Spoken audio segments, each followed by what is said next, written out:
ஏடிஎம்களில் பணம் எடுப்பவர்களுக்கு பெரும் அதிர்ச்சி. ஏப்ரல் 1ஆம் தேதி முதல் புதிய விதிகள் அமல். விவரம் இதோ. உங்களிடம் ஏடிஎம் கார்டு இருக்கா? அப்படியெனில் உங்களுக்கு ஒரு முக்கிய செய்தி. வங்கிகள் உங்களுக்கு ஒரு பெரும் அதிர்ச்சியை அளிக்க உள்ளன. அவசர தேவைக்கு பணம் எடுக்க நாம் பயன்படுத்தும் ஏடிஎம் தொடர்பான விதிமுறைகளை நாட்டின் முன்னணி வங்கிகள் தற்போது முழுமையாக மாற்றியமைத்து வருகின்றன. HDFC, PNB மற்றும் பந்தன் பேங்க் ஆகிய வங்கிகள் ஏப்ரல் 1ஆம் தேதி முதல் புதிய கட்டணங்களையும் பணம் எடுப்பதற்கான வரம்புகளையும் அமல்படுத்த தொடங்கியுள்ளனர். அலைபேசி வாயிலாக நாம் மேற்கொள்ளும் UPI வழி பணம் எடுப்பு முதல் தினசரி பணம் எடுப்பு வரம்பு வரை அனைத்தும் தற்போது மாற்றத்திற்கு உள்ளாக்கியுள்ளன. இந்த முடிவுகள் சாமானிய வாடிக்கையாளர்களை எவ்வாறு பாதிக்கும் என்பதையும் வங்கிகள் உண்மையில் எத்தகைய மாற்றங்களை செய்துள்ளன என்பதையும் இப்போது விரிவாக பார்க்கலாம். நாட்டின் மிகப்பெரிய தனியார் வங்கியான HDFC தனது வாடிக்கையாளர்களுக்கான ஒரு புதிய விதிமுறையை அறிமுகப்படுத்தியுள்ளது. தற்போது பலரும் ஏடிஎம் மையங்களில் அட்டை ஏதுமின்றி QR குறியீட்டை ஸ்கேன் செய்து பணம் எடுத்து வருகின்றனர். ஏப்ரல் 1ஆம் தேதி முதல் இத்தகைய UPI வாயிலாக மேற்கொள்ளப்படும் பணம் எடுப்பு நடவடிக்கைகளையும் வங்கி தனது இலவச பரிவர்த்தனை வரம்பிற்குள் கணக்கில் எடுத்துக்கொள்ள உள்ளது. இதன் பொருள் என்னவென்றால், நீங்கள் ஏடிஎம் அட்டையில் வாயிலாக பணம் எடுத்தாலும் சரி அல்லது அலைபேசி வாயிலாக எடுத்தாலும் சரி, அவை அனைத்தும் உங்கள் மாதத்திற்கான இலவச பரிவர்த்தனை வரம்புக்குள்ளேயே அடங்கும். இந்த இலவச வரம்பை மீறி மேற்கொள்ளப்படும் ஒவ்வொரு UPI பணம் எடுப்பும் கூடுதல் கட்டணம் வசூலிக்கப்படும். இலவச பரிவர்த்தனை வரம்பு முடிந்த பிறகு மேற்கொள்ளப்படும் ஒவ்வொரு பரிவர்த்தனைக்கும் HDFC வங்கி ரூபாய் 23 மற்றும் அதற்கான வரிகளை கூடுதல் கட்டணமாக வசூலிக்கும்.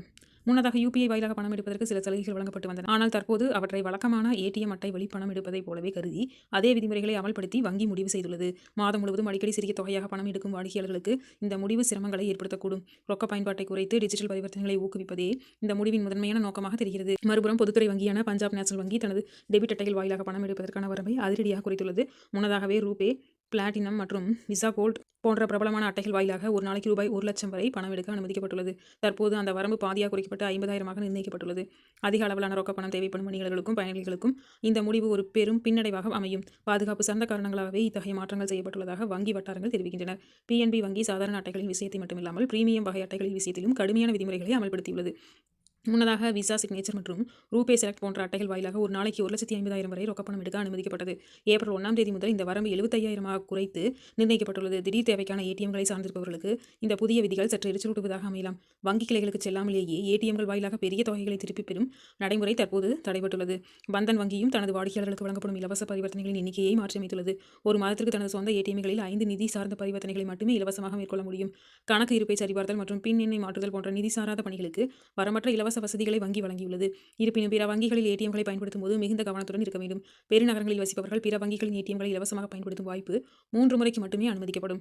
ஹைதராபாத், பெங்களூரு மற்றும் சென்னை போன்ற பெருநகரங்களில் இலவச வரம்பை மீறி பயன்படுத்தினால் கணிசமான கட்டணங்கள் வசூலிக்கப்படும். பிற வங்கிகளின் ஏடிஎம்களில் இலவச வரம்பு முடிந்த பிறகு மேற்கொள்ளப்படும் ஒவ்வொரு நிதி சார்ந்த பரிவர்த்தனைக்கும் ரூபாய் 23 கட்டணமாக வசூலிக்கப்படும். உங்கள் வங்கி கணக்கில் போதுமான பணம் இல்லாத காரணத்தினால் ஏடிஎம் பரிவர்த்தனை தோல்வியடைந்தால் அதற்கான ரூபாய் 25,000 அபராதமும் விதிக்கப்படும். இக்காரணத்தினால் ஏடிஎம்மிற்கு செலவிடுவதற்கு முன்பாகவே உங்கள் அலைபேசி வாயிலாக கணக்கு இருப்பதை சரிபார்த்துக் கொள்வது சிறந்தது. இல்லையெனில் நீங்கள் தேவையற்ற அபராதங்களை செலுத்த நேரிடும். வங்கிகள் எடுத்துள்ள இம்முடிவுகள் சாமானிய மக்களை பண பரிவர்த்தனையிலிருந்து விலகி டிஜிட்டல் வழி பண பரிவர்த்தனைகளை நோக்கி திரும்பும்படி நிர்ணயித்துள்ளது. ஏப்ரல் 1ஆம் தேதி முதல் நடைமுறைக்கு வரவுள்ள இந்த புதிய மாற்றங்களை கருத்தில் கொண்டு உங்கள் நிதி திட்டங்களை நீங்கள் வகுத்துக் கொள்ள வேண்டும். ஏடிஎம்களுக்கு செல்வதை தேவையின்றி தவிர்ப்பதன் மூலம் இத்தகைய கூடுதல் கட்டணங்களை நீங்கள் தவிர்க்கலாம். வங்கி விதிமுறைகள் மாறிக்கொண்டே இருப்பதால் நாம் விழிப்புணர்வுடன் இருந்தால்தான் நமது பணத்தை சேமிக்க முடியும்.